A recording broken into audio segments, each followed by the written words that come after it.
Hi everyone, this is Dosage checking in here, and I hiked up the mountain again. Just trying to make the most of my remaining days here. I'm really gonna miss this place, guys. I'm gonna miss nature, and you know, summer's my favorite season, and it's kind of sad that it's gonna get colder and colder, but I'm not gonna be too depressing. Summer's almost gone, as Jim Morrison said. So anyways, today's video I want to talk about microdosing. All right, microdosing is a concept and a practice that has become more and more popular in the last few years. The term microdosing first came about when Dr. James Fadiman, who worked on original studies back in the 60s of psychedelics like psilocybin and LSD before it became illegal. And you know, that book came out in 2013. And I bought it when it came out back then. Yeah, so now with psilocybin becoming more and more accepted, really started around, you know, like 2012, somewhere around there. I just felt like a big shift then. And basically, since it started coming up, psilocybin, he did a study, like an informal study of getting people to send in their reports to try microdosing with their own supply of either LSD or some psychedelic.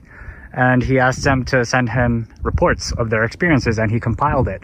And basically he, you know, says the benefits of microdosing are like increased creativity, increased openness. Basically a lot of the positives that you get, like for depression or something, or anxiety, helps anxiety, etc. Like basically a lot of those positives that you get with a regular trip, you could sort of get with microdosing. That's at least the idea, without like a risk of a bad trip or something, or as bad of an experience.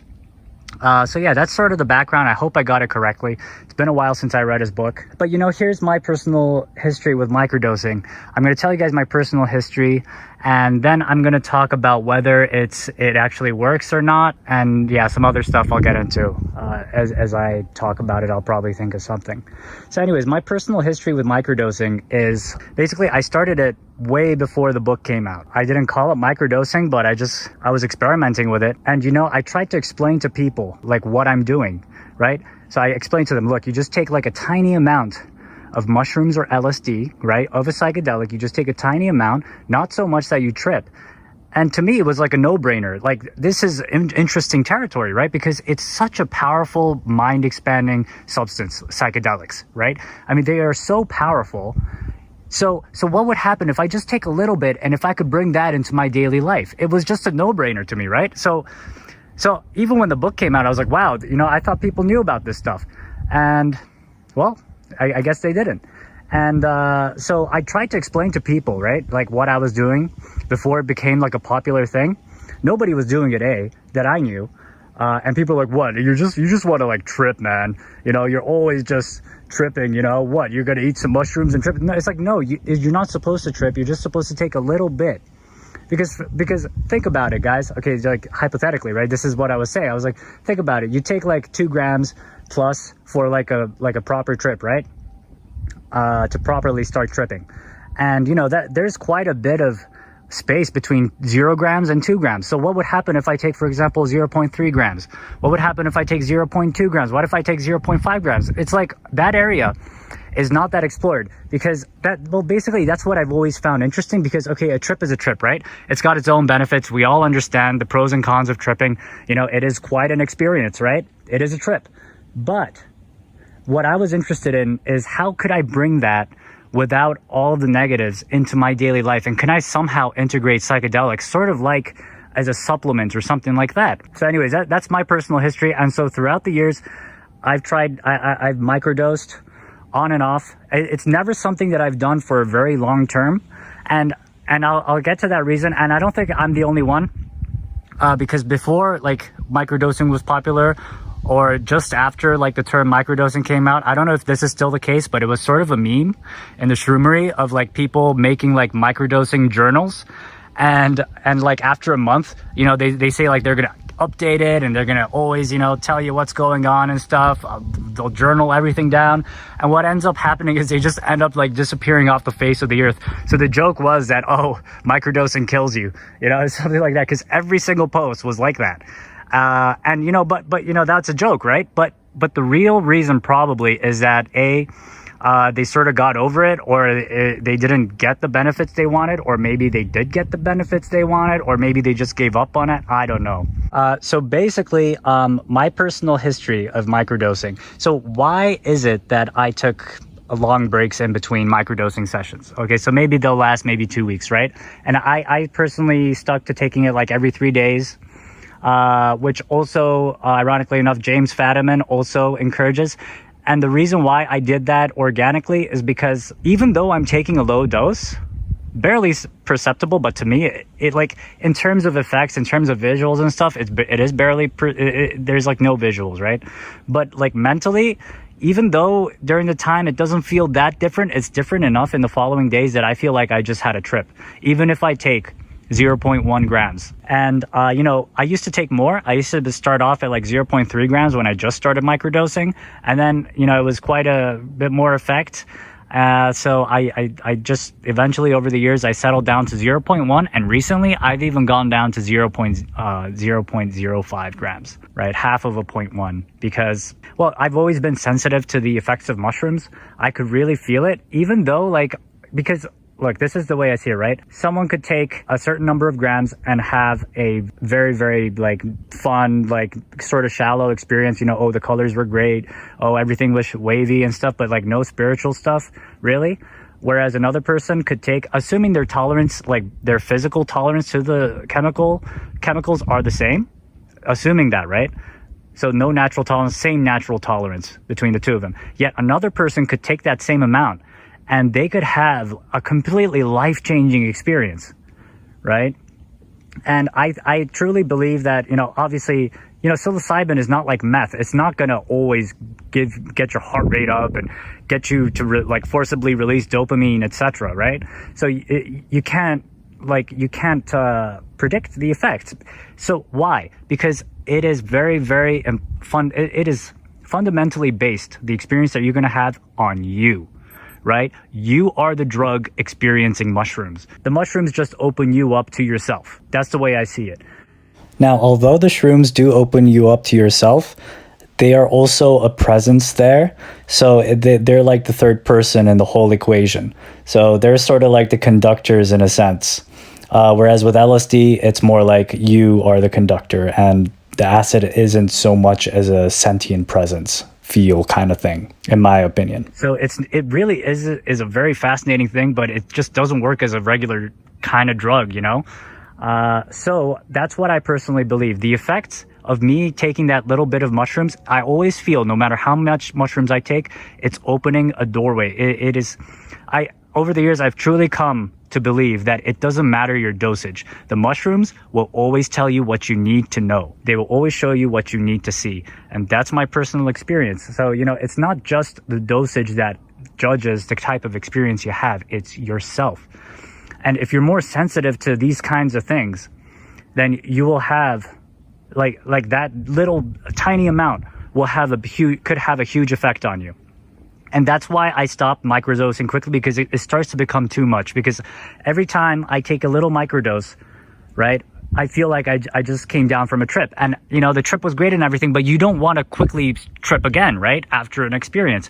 And every single time I feel like, okay, I need to get down to baseline a little bit, because I could feel that, you know, mushrooms are extremely powerful, and I really, really feel it. Especially when I start to take it for, you know, a couple of weeks. I just feel like almost like repulsed, like I can't take it anymore right now. So yeah, that's my effect, you know. I've had great microdose experience. I've had not so great microdose experiences. It's really just like a micro trip for me. But like the after effects are pretty similar. So I don't microdose anymore. To me, it's just not that reliable to elicit the kinds of effects that I'm looking for in my daily waking life. I would also like to add that for those who are interested in microdosing, may be interested in this information, but in my opinion, mushrooms are not at the top of the list for microdosing. In my opinion, at least, I preferred San Pedro cactus as number 1, and number 2 was lysergic acid, diethylamide 25, and then mushrooms. because I found mushrooms to be lasting a little too short and it's a little too emotional compared to the others. But you know, a lot of people find great benefit to it. You know, one of my amazing viewers, he's an amazing guy. I don't want to give too much details or anything because I haven't spoken to him recently, and I'm not sure if he would be happy of me sharing too much experiences. I'm not going to give the name or anything, obviously, but I'm going to give a rough outline. Basically, he's a great guy. You know, he was one of the first people who started recommending my channel on Reddit. I'm really, really grateful for him. I never asked him to do it, but the great thing is he organically really liked my channel to the point that he wanted to recommend it, and I'm really, really happy that I could have such an effect, and B, people are so appreciative of these videos. So thank you, just in general, you know. But he started growing mushrooms to sort of, for various reasons, you know, to help with depression and things like that, as many of us started with. And but he's also using it. He's taking like microdoses, like daily microdoses, I believe, and also like a medium dose, like 0.5 grams every couple of days, maybe like once a week or something, to get him off some heavy pharmaceutical drugs, right? Which he's using, and these heavy pharmaceutical drugs he was using to taper off a very heavy opioid dependency. Wow, you know, it's a real crazy situation. But anyways, he was able to reduce his pharmaceutical dosages. These are also dependency forming drugs, right? He was able to reduce it by taking his microdose regimen. Hey guys, I just wanted to clarify that he was basically able to rapidly taper off his pharmaceutical drug using microdosing, and the microdosing also helped him to deal with the opioid dependency of, you know, because he's also rapidly lowering that as well. So, you know, that's just incredible to me. And I think, I don't know if it's like a physical thing that we don't know this microdose you know, helped with, or whether it's like mind over matter, like it gave him a perspective to really look at his situation in a different light, or I don't know. You know, but the mind is a very, very powerful thing, right? And the spirit, whether you believe in it or not, I personally believe in it, you know, I'll just say it, is a very powerful thing. And I've got personal experiences as well of spirit over, you know, like what's supposed to be insurmountable reality. You could get over it with the right spirit, you know, with the right mindset. You could really get over anything.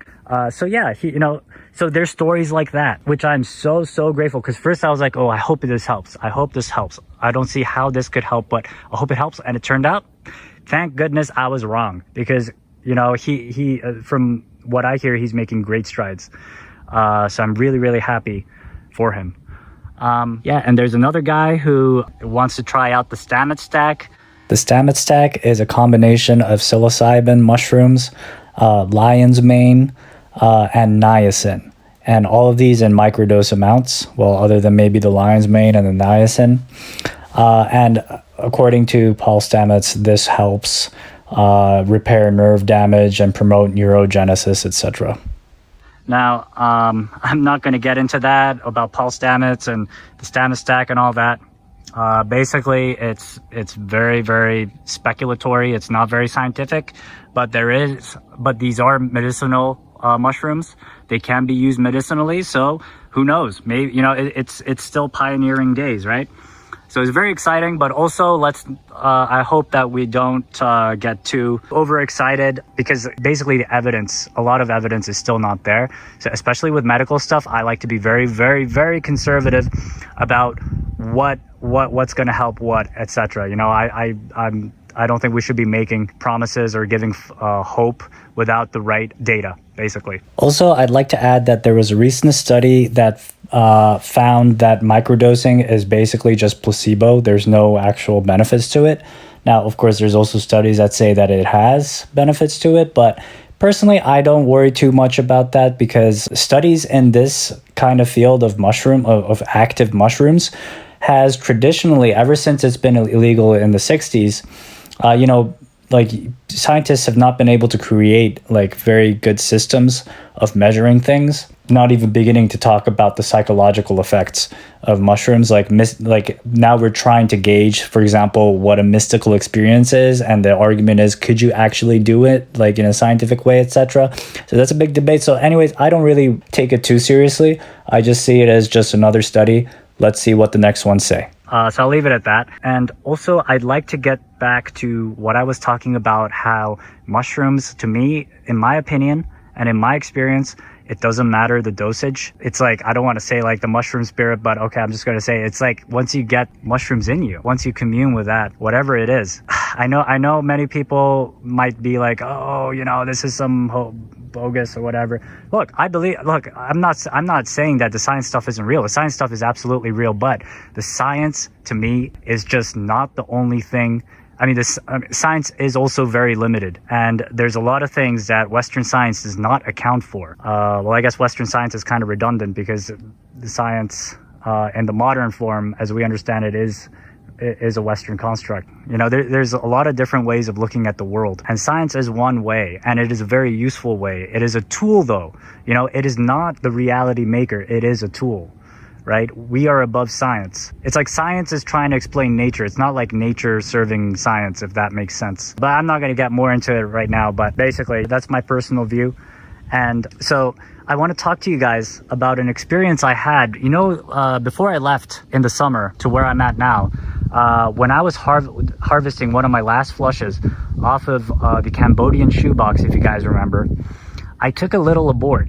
Just a tiny bit. It could not have been more than 0.02 grams dried. You know, it was really tiny, but I took it because I accidentally chipped it off, and I was like, well, waste to just throw it away, right? So I took it, and I had the most, it lasted just like an hour, but I laid down in bed and I just felt this really, really uplifting mood, and I started getting all these interesting visions. And I was just in a really, really, really positive mind frame. It was like I took some of that energy of the mushroom and I was experiencing it a little bit, you know, that lively life force of that mushroom, tiny mushroom. And it was such a positive thing, you know, and I had a little nap afterwards and I woke up feeling so refreshed. It was just awesome, guys. It reminded me of my earlier trips, because recent trips, well, not like recent, I mean like over the last few years, it's not been like such a very positive, happy experience, but it was in this little trip. So if you could even call it that, but it was a very, very positive experience. So anyways, I think that's all I want to say. Hope you guys enjoyed the video, and I can't wait to be back, guys. Check out the Discord server and the subreddit, guys. It is bumping in those places again. All right, guys, have a good one. Mycophile Sage, checking out.